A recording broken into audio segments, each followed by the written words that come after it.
जय हिंद महारथियों। मैं सूरज कुमार और आपका स्वागत है सौर परिवार वाले क्लास में। इस सौर परिवार वाले क्लास में हम लोग महत्वपूर्ण करेंट अफेयर को पढ़ते हैं जो कि एग्ज़ाम के लिए इम्पोर्टेंट होता है। तो चलिए स्टार्ट करते हैं, लेकिन स्टार्ट करने से पहले एक यहाँ पे मोटिवेशन कोड देखते हैं जो कि आपको ऊर्जा से भर देगा। कोड है कि कौन कहता है कि कामयाबी किस्मत तय करती है। कौन कहता है कि कामयाबी किस्मत तय करती ही है। इरादा में दम हो तो मंजिल भी झुका करती है। यानी कि अगर इरादा होना चाहिए भाई साहब, अगर आपका इरादे पक्का है तो ये कोई भी कामयाबी आपके कदमों में झुकेगा। ठीक है, तो ये आपको मोटिवेशन कोड है। और चलिए अब स्टार्ट करते हैं। अगर आपको वीडियो अच्छा लगेगा तो उसे लाइक कर दीजिएगा, सब्सक्राइब कर दीजिएगा और शेयर भी कर दीजिएगा। तो आज का पहला सवाल है, हाल ही में चंद्रमा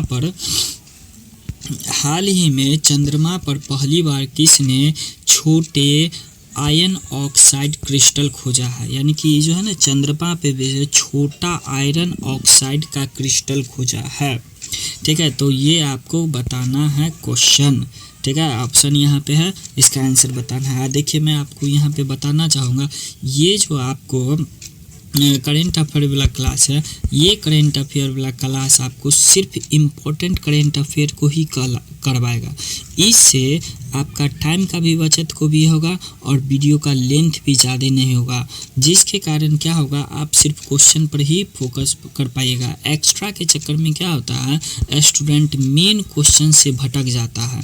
तो इसी के चलते हमको यहाँ पे ये वीडियो बनाने का मेन मकसद यही रहता है कि जो इम्पोर्टेंट करेंट अफेयर है उसको ही सिर्फ देखा जाए, एक्स्ट्रा के चक्कर में नहीं रहा जाए। नहीं तो जो है स्टूडेंट जो करंट अफेयर का रहता है उससे क्वेश्चन भटक जाता है। तो चलिए यहाँ पे आपको इसका जवाब देना है। क्या हो जाएगा इसका सही आंसर? इसका सही आंसर हो जाए चांग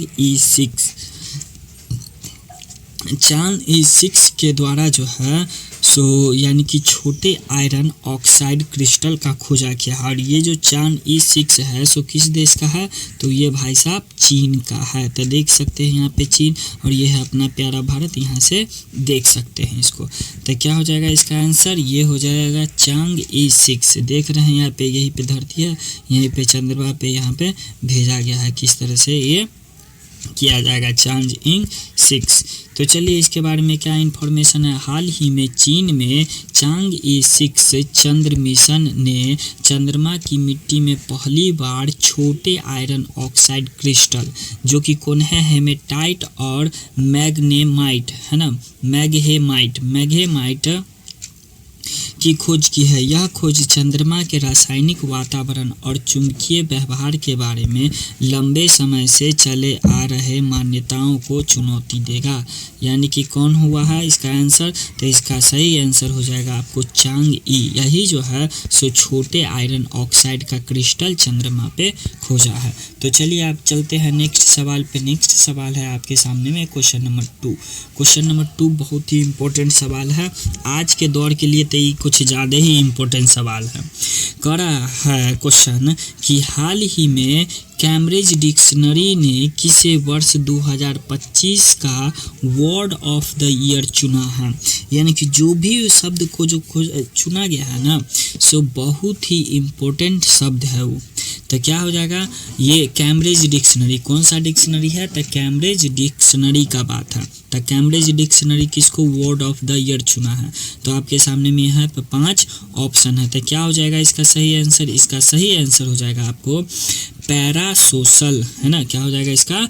पैरासोशल। देखिए पैरासोशल मतलब क्या होता है कि जैसे कोई भी आप हैं, हम हैं, कोई भी है, और ये जो सोशल मीडिया पर जो भी देखते हैं एक्टर एक्ट्रेस या जो भी आपका फेवरेट रहता है, उसके तरफ जो है आम जनता का जो प्रेम रहता है, एक तरफा प्रेम, उसी को यानी कि सोशल पारा कहा गया। अगर उसके लाइफ में अच्छा होता है तो वो भी खुश होता है, अगर उसके लाइफ में कुछ बुरा होता है तो वो भी दुखी हो जाते रहता है। जैसे होता है ना कि कोई भी सेलिब्रिटी रहता है तो उसका शादी हो जाते रहता है तो वो मतलब कि दुखी हो जाते रहता है। एक तो पिक्चर है खट्टा मीठा, उसमें जो है सो ये क्या कहते रहते हैं, अक्षय कुमार के सामने जो वो छोटा जाते रहता है, कहते रहता है कि तू क्यों रो रहा है, तो कह रहा है ना कि साहब शिल्पा शेट्टी की शादी हो गया है।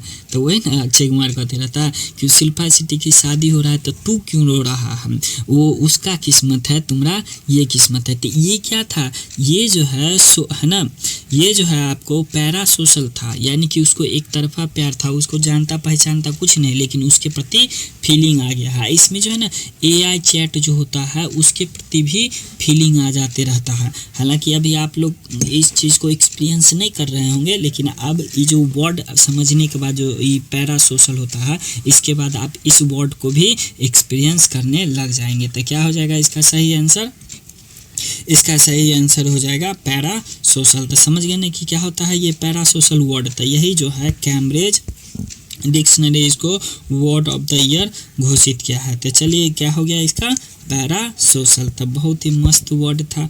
देखिए क्या कर रहा है इसके बारे में इंफॉर्मेशन कर रहा है। कैम्ब्रिज डिक्शनरी ने वर्ष 2025 में word of the year para social को चुना है।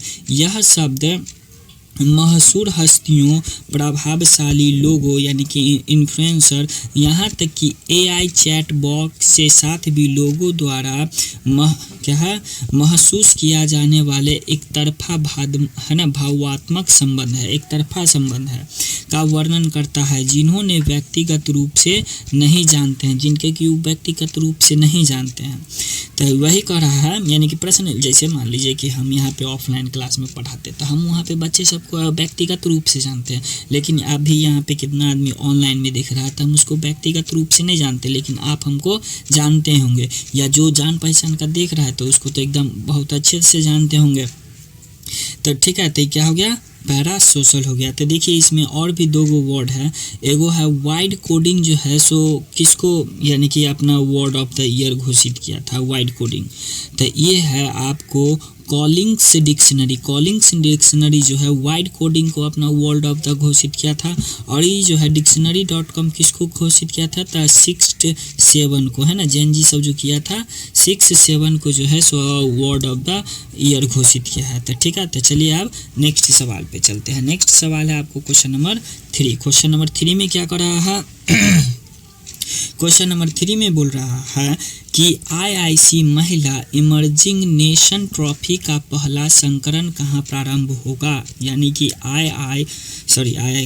ICC महिला इमर्जिंग नेशन है ना नेशन ट्रॉफी का पहला संस्करण कहाँ प्रारंभ होगा। तो आपके सामने में यहाँ पे 5 ऑप्शन है, देख सकते हैं महिलाओं लोग का ट्रॉफी है। तो वही कह रहा है कि कहाँ होगा। तो ऑप्शन हो जाएगा आपके सामने में 5 में से क्या हो जाएगा इसका सही आंसर। इसका सही आंसर हो जाएगा बी, यानी कि थाईलैंड। थाईलैंड में जो है IIC महिला इमर्जिंग नेशन ट्रॉफी का पहला संस्करण है ना प्रारंभ होगा कहाँ, थाईलैंड में। तो चलिए लोकेशन देख लेते हैं थाईलैंड का भाई साहब। देखिए यही है थाईलैंड, इधर अपना भारत है, ये देख रहे भारत है, यहाँ पे सटा म्यांमार है, यहीं पे थाईलैंड है। तो थाईलैंड के बैंकॉक में, ठीक है। तो देख लिए यहाँ पे। चलिए अब नेक्स्ट आगे स्लाइड पे चलते हैं। अगला स्लाइड में इसके बारे में इंफॉर्मेशन दिया हुआ।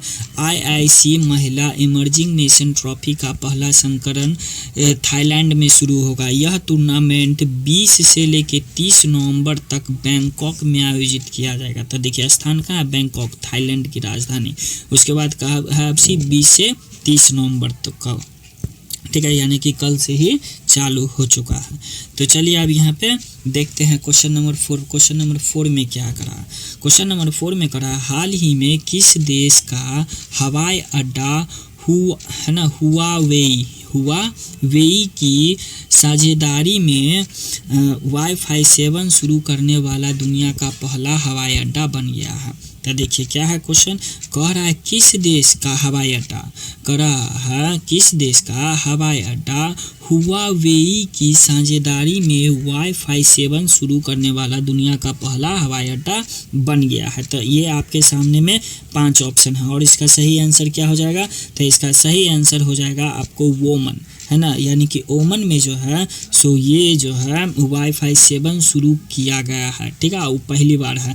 किस कंपनी का है, तो हुआवेई कंपनी का है। तो चलिए देख लेते हैं ओमन का लोकेशन। ओमन का लोकेशन तो यहाँ पे है, उससे पहले यहाँ पे इसका देख लीजिए, ओमन यही है, वहाँ पर का हवाई अड्डा देखिए भाई साहब कितना स्वच्छ है। क्या है लोकेशन, देखिए यही है लोकेशन, ये अपना प्यारा भारत है, यहाँ पे देख रहे हैं इसका कर है ना। ओमन एयरपोर्ट चीनी प्रौद्योगिकी कंपनी हुआवेई के साथ साझेदारी में अपने सुविधाओं में वाईफाई 7 तकनीकी तैनात करने वाला दुनिया का पहला हवाई अड्डा ऑपरेटर बन गया है। यह पहल ओमन के विजन 2040 योजना का एक हिस्सा है। तो क्या हो जाएगा, ये ओमन हो जाएगा इसका सही आंसर, हुआवेई के साथ समझौता किया है। तो चलिए अब नेक्स्ट सवाल पे चलते हैं। नेक्स्ट सवाल है क्वेश्चन नंबर 5। क्वेश्चन नंबर 5 में क्या करा है, क्वेश्चन नंबर 5 में कहा है हाल ही में भारत सरकार ने दवा प्रतिरोधी संक्रमण से निपटने के लिए AMR कौन सा है, AMR 2.0 पहल लॉन्च की है। इसे पहली बार कब लॉन्च किया गया था। तो देखिए ये दवा प्रतिरोधी संक्रमण क्या होता है, जैसे मान लीजिए कि किसी आदमी को भी जो है बीमार पड़ गया, तबीयत खराब हो गया, तो वो एंटीबायोटिक आकर के खा लेगा, एंटीबायोटिक लेकर के खा लेगा, तो जिसके कारण क्या हो जाएगा, खा लेगा ठीक हो गया। लेकिन क्या होता है, उसको मान लीजिए कि डॉक्टर या कहीं अगल बगल से दवाई खरीदा, उसको जो है ना सो 5 दिन के लिए दिया दवाई, लेकिन क्या करता है कि वो 2 दिन खाता है और 2 दिन में ही उसको ठीक लगने लगता है, तब बाकी दवाई को छोड़ देता है, अपने मन से डॉक्टर बन जाते रहता है। तो जिसके कारण क्या होता है, वो अच्छा तरह से ठीक नहीं होता है और वो जो मेडिसिन खाया है उसका वो जो है सो रेजिस्टेंस क्रिएट कर लेते रहता है, और अगली बार जब तबीयत खराब होगा ना तो वो जो दवाई खाएगा, वो जो टैबलेट लेगा, तो उससे उसको ठीक ही नहीं होगा। तो वही कर रहा है दवा प्रतिरोध संक्रमण, तो इसी के बारे में बोल रहा है। तो समझ गए ना दवा प्रतिरोध संक्रमण क्या हो गया। तो इसका मतलब क्या हो गया, अगर किसी को भी तबीयत खराब होता है तो डॉक्टर से ही चेक करवाना चाहिए। अगर कोई भी डॉक्टर अगर जितना दिन का उसको मेडिसिन देता है वो पूरा कोर्स उसको कंप्लीट करना चाहिए भाई साहब, उसको बीच में ही नहीं छोड़ना चाहिए, नहीं तो क्या हो जाएगा, उसका जो है ना यानी कि डिटरेंस क्रिएट हो जाएगा, उसका क्या रहते हैं प्रतिरोध जो होता है वो हो जाएगा, ताकि वो फिर से अगला से काम ही नहीं कर पाएगा, है ना, रेजिस्टेंस क्रिएट कर लेता है, डिटरेंस नहीं, सॉरी वहाँ पे डिटरेंस कहला गया, डिटरेंस माने तो होता डर, रेजिस्टेंस क्रिएट कर लेता है, यानी कि अगली बार से वो दवाई काम ही नहीं करेगा। तो चलिए क्या है क्वेश्चन यहाँ पे करा, हाल ही में भारत सरकार ने दवा प्रतिरोध संक्रमण से निपटने के लिए AMR 2.1 पहल लॉन्च किया है। इसे पहली बार कब लॉन्च किया गया, तो ये 2.1 है ना, तो पहली बार तो कभी किया गया होगा, तो कब किया गया होगा, आपके सामने में यहाँ पे 5 ऑप्शन है। तो क्या हो जाएगा इसका सही आंसर, इसका सही आंसर हो जाएगा ऑप्शन नंबर ए, यानी कि 2017 में। 2017 में ही पहला दवा प्रतिरोध संक्रमण से निपटने के लिए जो है AMR है ना, AMR ये जो है पहल लॉन्च किया गया था 2017 में, ठीक है। तो आप चलते हैं क्या है इसके बारे में इन्फॉर्मेशन, 2017 हो जाएगा इसका आंसर। इसके बारे में क्या इन्फॉर्मेशन है, तो देखिए भारत सरकार ने रोगाणुरोधक प्रतिरोध यानी कि AMR पर राष्ट्रीय कार्यक्रम योजना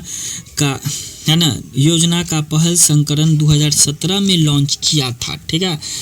हाल ही में लॉन्च की गई AMR 2.0 पहल इसे दूसरा संस्करण है जो 2025 से 29 की अवधि के लिए होगा। ये होगा 2025 से 29 के लिए। पहला बार जो किया गया था वो 2017 के लिए आपको किया गया था, 2017 के लिए, ठीक है। तो चलिए आप नेक्स्ट सवाल पे चलते हैं। नेक्स्ट सवाल है क्वेश्चन नंबर 6। क्वेश्चन नंबर 6 में क्या करा, क्वेश्चन नंबर 6 में करा है हाल ही में QS वर्ल्ड यूनिवर्सिटी क्या है सस्टेनेबिलिटी रैंकिंग है ना, करा है यानी कि QS world university sustainability ranking 2026 में किसने भारतीय संस्थान में शीर्ष स्थान हासिल किया है।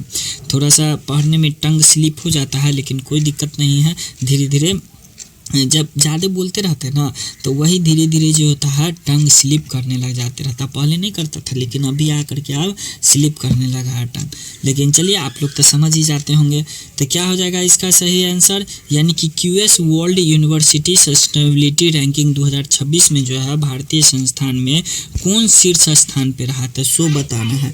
तो कौन हो जाएगा इसका सही आंसर, आपके सामने में यहाँ पे 5 ऑप्शन है। तो क्या हो जाएगा इसका सही आंसर, इसका सही आंसर हो जाएगा option number B. Option number B यानी कि आईआईटी दिल्ली। आईआईटी दिल्ली जो है सो सबसे टॉप किया है, पता है टॉप किया है। तो कितना नंबर पे है ये, टॉप में जो है सो 205 नंबर पे है भाई साहब। ठीक है, तो चलिए देखते हैं क्या है इसके बारे में इन्फॉर्मेशन। ये हो गया आईआईटी दिल्ली इसका आंसर। देखिए इसके बारे में इन्फॉर्मेशन है, क्यूएस वर्ल्ड यूनिवर्सिटी है ना सस्टेनेबिलिटी रैंकिंग 2026 में आईआईटी दिल्ली ने भारतीय संस्थान में शीर्ष स्थान हासिल किया है।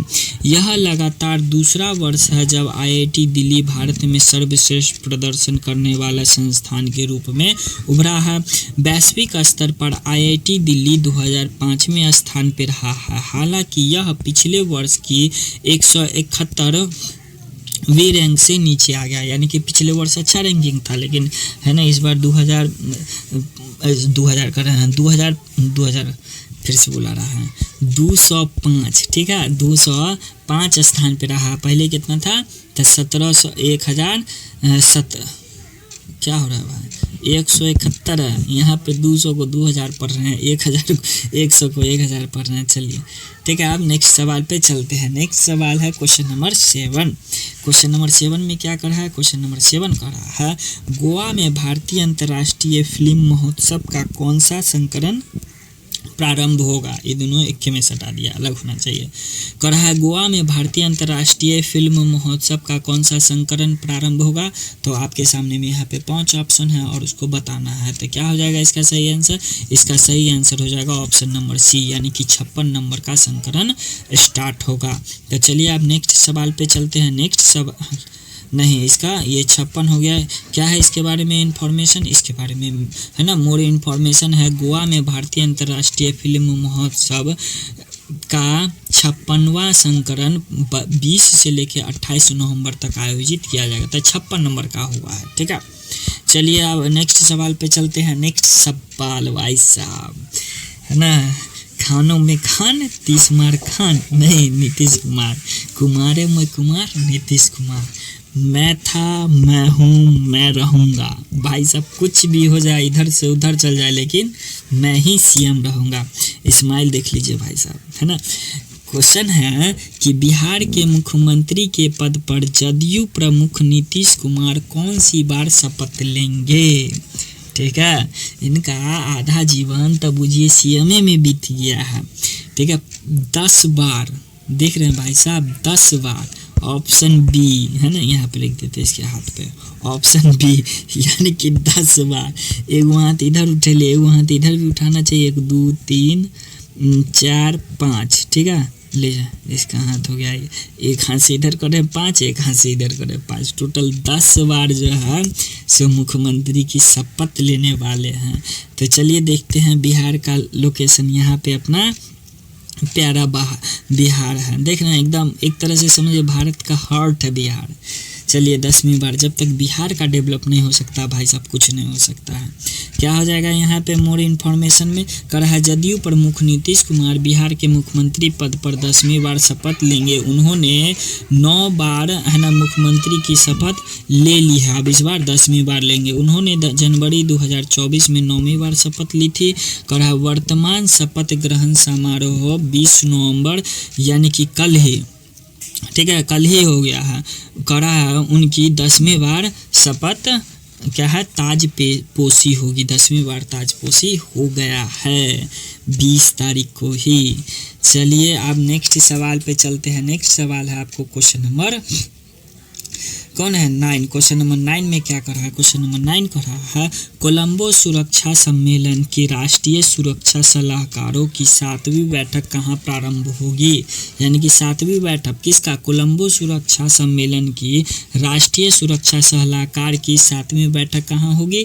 तो आपके सामने में यहाँ पे 5 ऑप्शन है, तब बताइए आप 5 ऑप्शन में से। तो वो होगा अपना प्यारा भारत में। कोलंबो सुरक्षा सम्मेलन राष्ट्रीय सुरक्षा सलाहकारों की 7वीं बैठक कहाँ होगी, तब भारत में होगी। तो चलिए भारत का लोकेशन देख लेते हैं।